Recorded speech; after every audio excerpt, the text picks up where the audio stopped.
Sa loob ng halos 12 taon pinagkakasya ng security guard na si Tatay Jack ang kanyang sinasahod para sa mga pangangailangan ng kanyang pamilya. Pero sa mahal ng mga bilihin, todong pagtitipid ang ginagawa nito, mapag-aral lang ang dalawang anak. Bali, yung sahod kasi namin, 2 beses ang buwan. Para pinagkakasya na nun. Kaya maagang pamasko na para kay Tatay Jack ang 40 pisong aumento sa sahod na inaprubahan ng Cordillera Regional Tripartite Wages and Productivity Board. Nakatulong naman siya sa mga pang-araw-araw na budget. Kasi lahat naman binibili na. Pang allowance. Ganito rin ang halos 3 taon ng sales boy na si John Vert.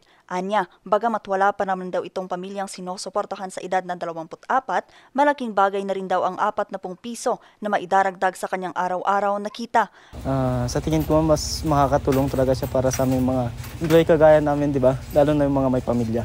Noong 5 ng Disyembre ngayong taon, inaprubahan ng Regional Tripartite Wages and Productivity Board ng Cordillera ang aumento sa sahod. Nakapaloob ito sa Wage Order Number CAR-23 ng ahensya. Sa mga katulong naman, ang dating sahod na 4,900 pesos, magiging 6,000 pesos na dahil sa aumentong 1,100 pesos na nakapaloob sa Wage Order Number CAR-W-06.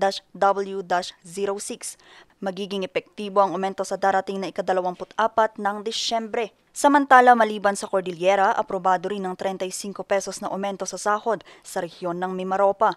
Dahil dyan, magiging 430 pesos na ang minimum wage mula sa dating 395 pesos. Partikular na sa Mindoro, Marinduque, Romblon at Palawan. Aabot sa halos 74,961 na minimum wage earner ang makikinabang rito sa dalawang rehiyon.